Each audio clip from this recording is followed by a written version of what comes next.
He says, if anyone will come after me, you have to surrender, you have to sacrifice, and you have to obey. He says, if you'll come after me. Now, this coming after is not just a one-time thing. This is a continual following. This is a continual pursuit. And so when he says, if you'll come after me, that doesn't just mean come here and then I'm going to go do something else. You know, it's like, you come here to me. You come here to me again. You come here to me again. It's repeated action. And he says to the disciples, if anyone, you, me, anyone will come after me, let him deny himself. There's surrender to the King. And the idea here is that you cannot serve two masters. Either Jesus is king, or you or something in your life is. Now that's challenging. Talk about the cost of the kingdom. What things do you value in your life? Think of the beautiful things in your life. Maybe it's your family. Maybe it's your friends. Maybe it's yourself. Maybe it's your things. Maybe it's all of the stuff that comes together to make your life good. It's just the combination of the whole. Deny yourself. To deny means to disown, to renounce, to reject, to put it aside. One commentator says, in other words, it's like placing yourself on the firing line, putting your neck in the noose, and put your head on the chopping block. It means to abandon what you hold dear for the cause of Christ. Your plans, your priorities, the whole thing, all of your pride. Deny yourself. It is a challenge. In fact, later on in Matthew, he comes in contact with the rich young ruler. Many of us are familiar with this in Matthew 19. When he comes in contact, this rich young ruler, he's a good man. He is a God-fearing man. He pursues after the things he's been told he has to do to follow after God. And he comes to Jesus and he says, how do I get eternal life? I hear you talking about these things. I want that. How do I get it? Jesus says, obey, right? Go do this, go do that, do this, do that. And he's like, I got that in spades. I can do all day long. And then he follows up and he says, what else? And Jesus' words shake him at his core. If you would be perfect, go, sell what you possess and give to the poor, and you will have treasure in heaven. And come follow me. He wanted eternal life, but the surrender he could not do, because these were the things he loved. See, either Jesus is king or something else is. And for this rich young ruler, it was his possessions. Wealth is not bad.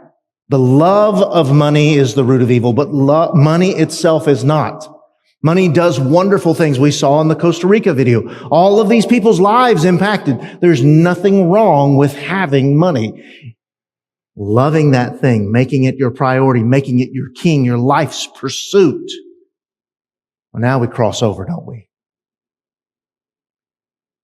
So what in your life is competing for Christ's rule?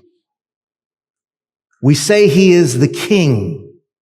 He is the Christ, the Son of the living God. What is competing for his rule? Are you trying to follow Jesus while still being in charge? It's difficult to follow and lead at the same time. So what is worth your soul? Is your self-rule worth losing eternity? So we surrender to the King. So there's three things he wants. Surrender is one of them. Suffering and sacrifice is the other. So we are called to suffer for the King. He says, if anyone would come after me, let him deny himself and take up his cross. You see, sacrifice is not optional for a follower of Jesus. Suffering and sacrifice is part of it. This is the stuff we don't like to hear about in sermons. We want to know happy, happy, joy, joy, Jesus, and go happy, happy, joy, joy on our way and skip and sing whatever and then be happy. There's a cost to this. I will tell you again, the reward far outweighs the cost. I mean, it's not close, folks. But there is a point in a Christ follower's life where we must suffer and sacrifice for him. It's not an option. He says, take up your cross. See, the cross we have all over, right? I've seen people that have nothing to do with Jesus wearing crosses. I see people all over the place with cross tattoos and cross pendants and cross earrings and crosses on their walls. I've been in places where they have them on the wall just as decoration because it's like, look, it's a pattern of crosses. Isn't that neat? But here's what the cross was: shame, ridicule, guilt. It bore with it all of this chastisement.